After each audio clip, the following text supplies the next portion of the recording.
नमस्कार, news one India में आप सभी का स्वागत। मैं आपके साथ अर्चना कौशल। आज बात आजादी की हो रही है, स्वतंत्रता दिवस मनाया जा रहा है।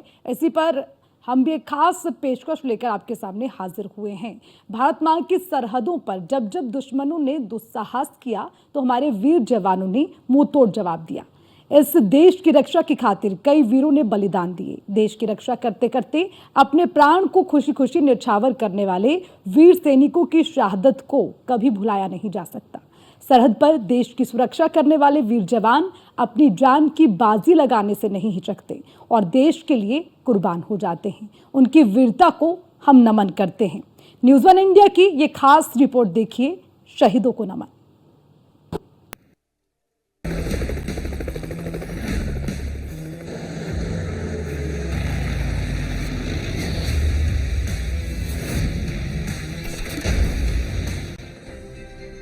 मेरा देश महान, इसकी अजब निराली शान। इस देश की रक्षा की खातिर कई वीरों ने दिए बलिदान। जब जब गुलामी की जंजीरों में जकड़ी मेरी भारत माता थी, तब चैन कहाँ मेरे देश के वीर सैनिकों को आता था। देश की खातिर जन्म लिए तुम, लेना जन्म दोबारा। जो सरहद पर हुए शहीद, उनको नमन हमारा।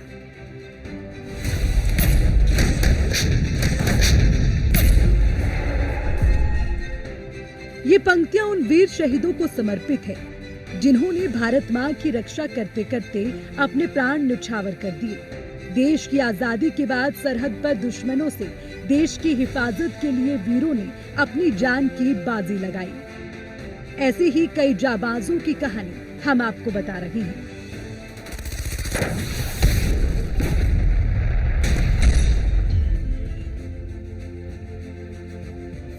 आगरा के शुभम की वीरता को कौन नहीं जानता।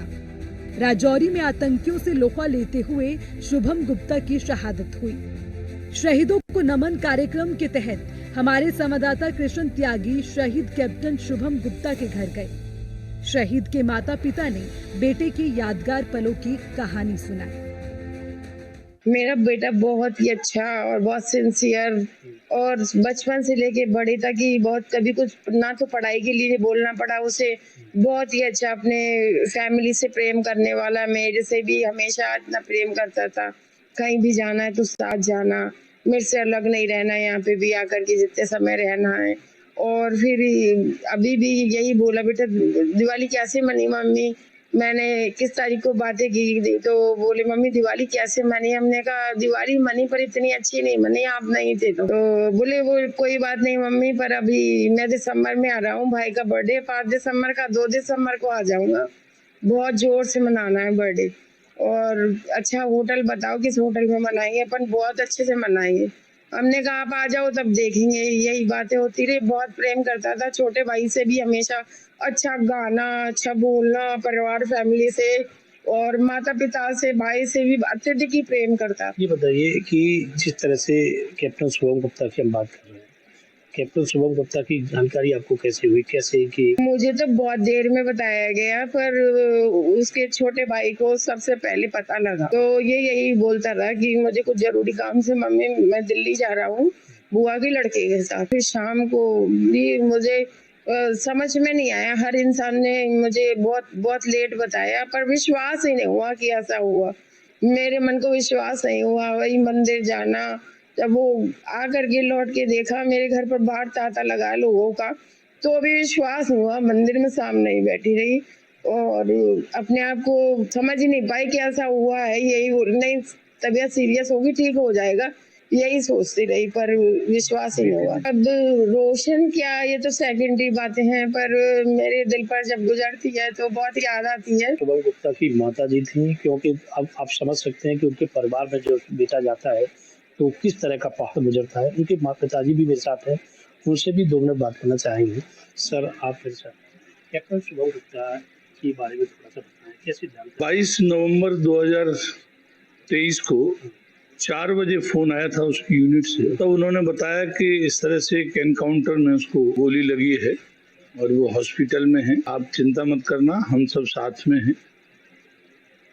लेकिन उनकी बातों से मुझे आभास हो गया था कि कुछ हो गया है। लेकिन शाम को उन्होंने फिर 7 बजे डिक्लेयर कर दिया। उसका जुनून जो था उसमें देश के प्रति पूरा समर्पित था। हम उससे कहते थे कि बेटा थोड़ा डर लगता है, क्या करते हो बता दिया करो, बताता नहीं था। वो एक ही बात कहता था कि अच्छा हम नहीं करेंगे तो कौन, कोई तो करेगा। और डरने की कोई बात नहीं, सबकी डेट फिक्स है, तुम्हारी भी डेट फिक्स है, मेरी भी डेट फिक्स है। नाम रोशन किया है, हमें फक्र है। हम बेटे के नाम से हम ज्यादा जाने जाते हैं। उसकी शहादत को हम भी नहीं भूलेंगे और देश के लोग भी, शहर के लोग भी हमें सब संबल दे रहे हैं। माननीय योगी जी ने बहुत सम्मान दिया है, सारे लोग हमारे साथ खड़े हैं।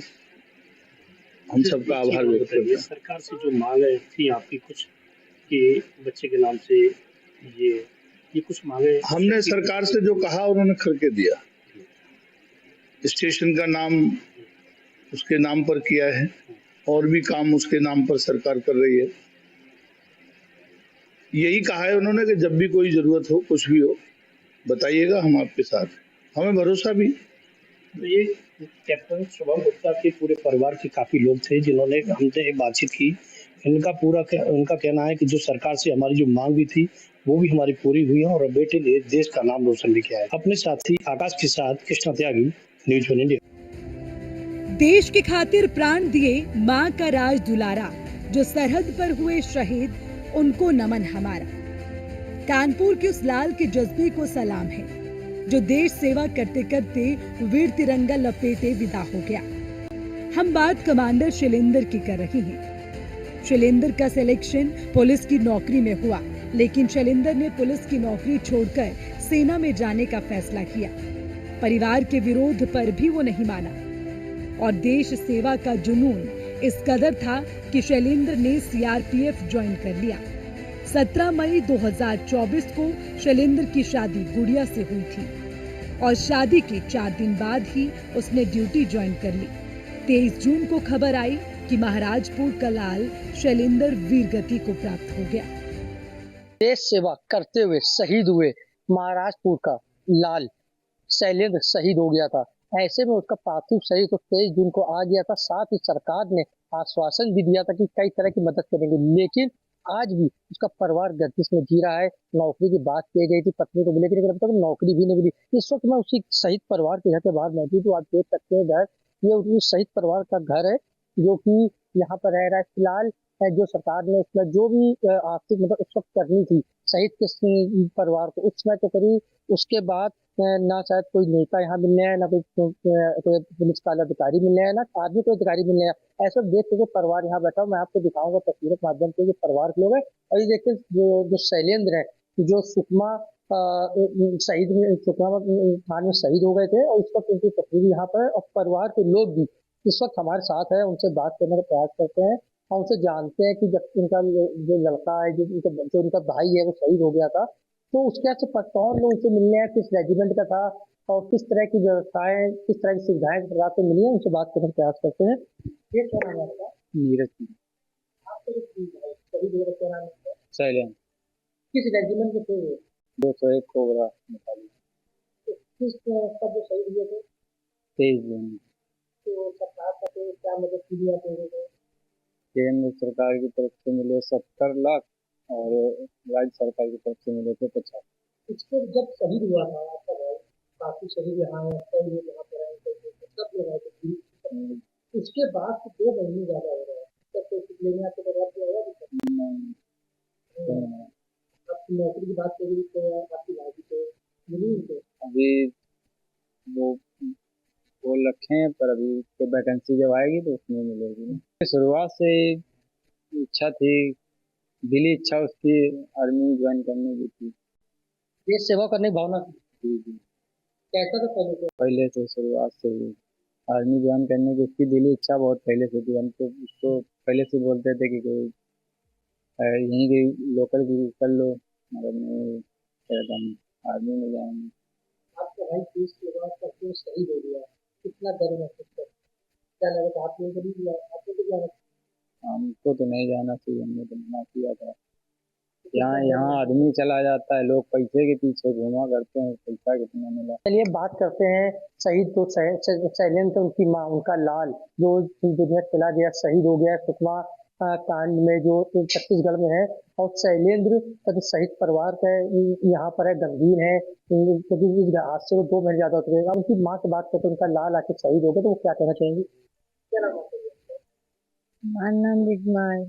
आपका बेटा शैलेंद्र कितना वहाँ का शहीद हो गया, आपका लाल, क्या कहेंगे? हम नाम नहीं कह सकते हैं उधर का। देश की सेवा करते हुए शहीद हो गए। हाँ, देश में सेवा सही रही। अब कितने बेटे हैं? मेरे पास 3 बेटा था। एक बेटा आज के 4 साल पहले खत्म हो गया है। पापा मेरे यहाँ एक हीरा बच्चा है, हमारा सब घर बिगड़ गया। तो माता जी वो देश सेवा कर रहा था, आरएसएस उसमें सही वहाँ गया आर्मी में, तो क्या लगता है आपको उसको देश सेवा करने की अलग की वजह से?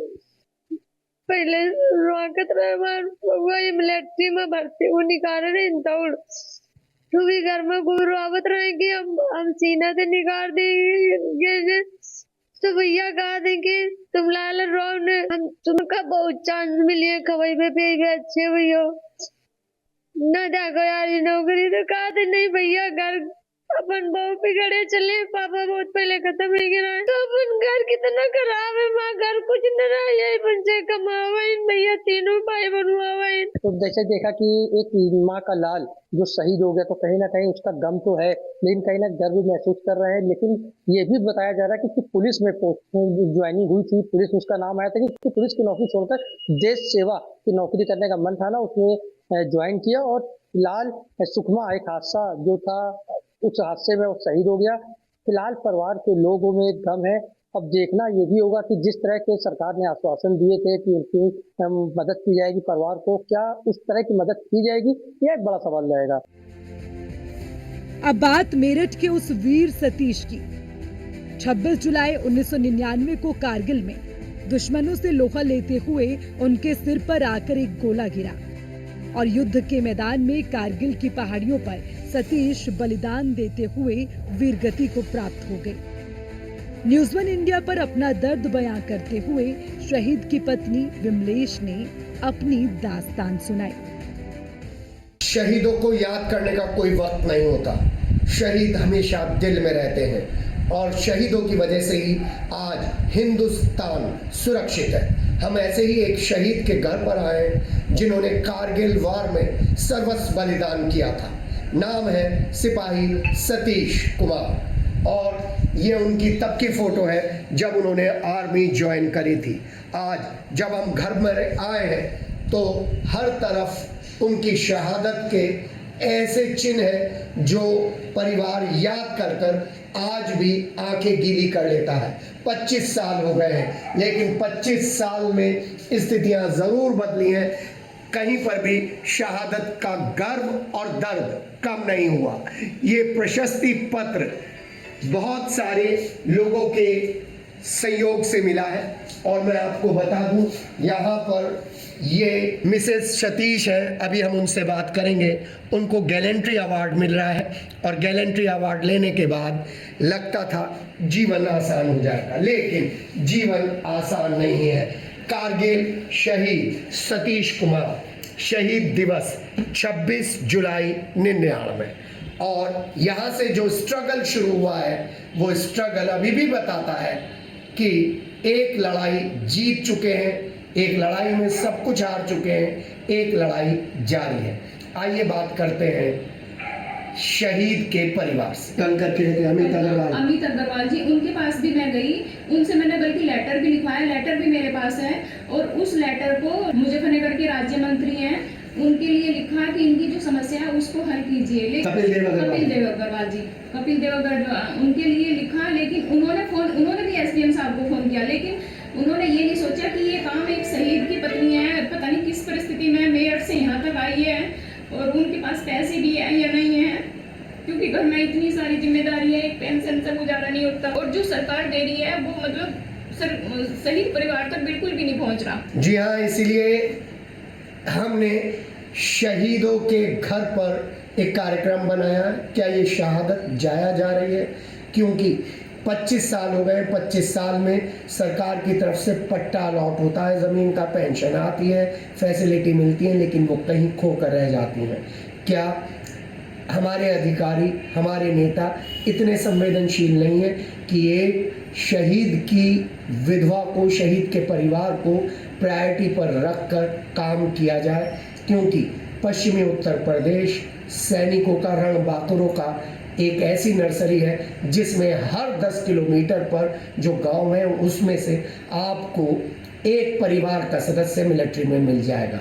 ऐसे में कारगिल शहीद की विधवा की ये व्यथा आपके साथ शेयर कर रहे हैं, इस उम्मीद से कि रक्षा मंत्री राजनाथ सिंह और प्रदेश के मुखिया योगी आदित्यनाथ इस मामले को संजीदगी से लेंगे और मदद कर शहीद को सच्ची सलामी देंगे। न्यूज़ वन इंडिया के खास प्रोग्राम शहीदों को नमन में अभी हम मौजूद है झांसी जिले के मऊरानीपुर तहसील क्षेत्र के ग्राम भंडरा में।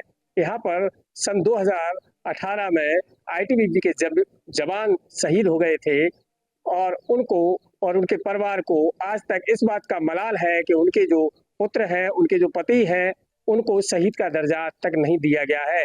जैसे तैसे जो शहीद की पत्नी है वो खेती किसानी करके अपना जीवन गुजार रही है। फिलहाल एक लड़के को नौकरी तो सरकार के द्वारा जरूर मिल गई है, लेकिन फिर भी उन्हें आज भी यही मलाल है कि लड़के को अगर शहीद का दर्जा मिल जाता, उनके पति को अगर शहीद का दर्जा मिल जाता तो कहीं ना कहीं उन्हें आज गर्व से उनका सिर ऊंचा रहता।